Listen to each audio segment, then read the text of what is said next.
Hello, everyone, and welcome back to Casual American English. I'm Sarah, and today Mike is here with me. Hi everyone, I'm happy to be here. Today we have another English reading and understanding lesson for you. This lesson is for A2 and B1 English learners. In this video, you will read an interesting story. The story is called The Backpack with No Name. After the story, Mike and I will explain some useful vocabulary. At the end, you will answer 10 easy questions to test your reading and understanding. So this is not just reading, it is reading, listening, vocabulary, and comprehension practice. Exactly. While you read, try to understand the main idea.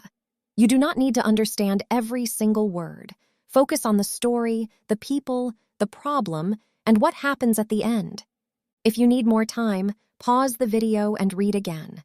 And don't forget to answer the questions at the end. Yes, try to answer using complete English sentences. Today's story is about a young woman named Emily. Emily works in a small coffee shop near a train station.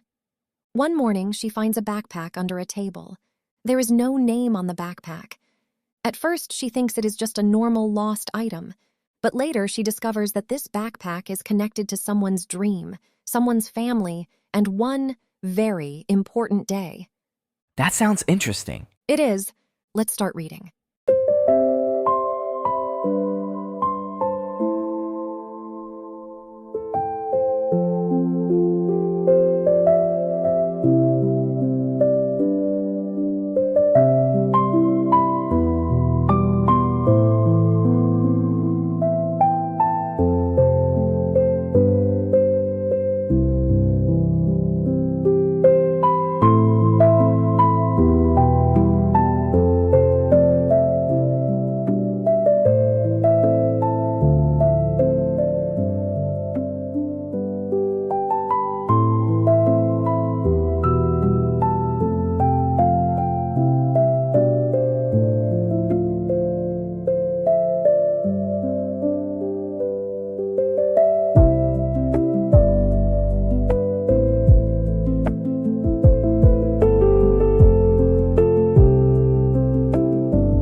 1. Backpack. A backpack is a bag that you carry on your back. Example: I carry my books in my backpack. Students often use backpacks for school. 2. Crowded. Crowded means full of people. Example: the coffee shop was crowded in the morning. A train can also be crowded during rush hour. 3. Counter.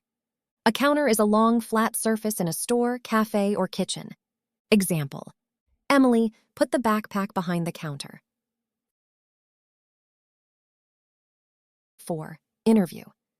An interview is a meeting where someone asks questions, usually for a job.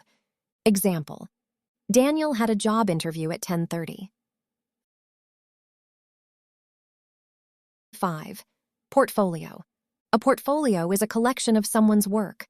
Artists, designers, and architects often use portfolios. Example: Daniel needed his portfolio for the interview. 6. Nervous.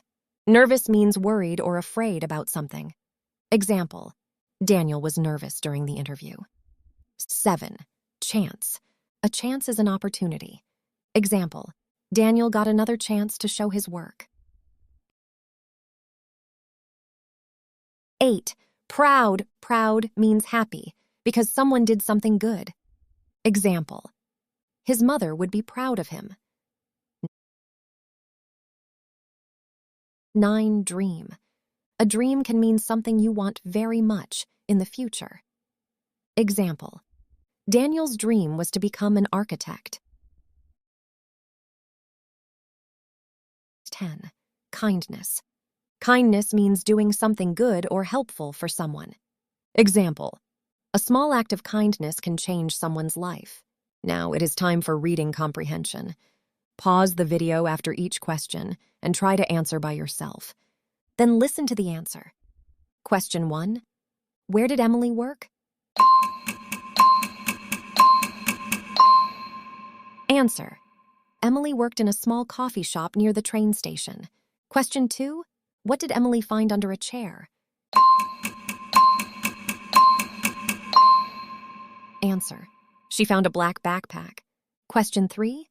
Was there a name on the backpack? Answer: no, there was no name on the backpack. Question 4. What did Emily find inside the backpack? Answer: she found a notebook, a sweater, a lunchbox, an envelope, and drawings. Question 5. What was Daniel's interview for? Answer: his interview was for an architecture company. Question 6. Why was Daniel upset during the interview? Answer: he was upset because he lost his portfolio and drawings. Question 7. What did Emily do with the backpack? Answer: she took the backpack to the architecture company. Question 8. Did Daniel get another chance? Answer: yes, Daniel got another chance to show his work. Question 9. Did Daniel get the job? Answer: yes, Daniel got the job. Question 10. What is the main lesson of the story? Answer: the main lesson is that a small act of kindness can make a big difference. Great job today. You read and listen to the story, The Backpack with No Name. You practiced reading comprehension, useful vocabulary, and simple English questions. Remember, the goal is not to understand every single word perfectly. The goal is to understand the story, learn useful words, and practice thinking in English. Listen to the story again if you want more practice. And don't forget to answer the questions in the comments. Subscribe for more English lessons about reading and understanding, vocabulary, real conversations, listening practice, and common English mistakes. I'm Sarah. And I'm Mike. Keep reading, keep listening, and keep improving your English. See you in the next lesson. Goodbye. Goodbye.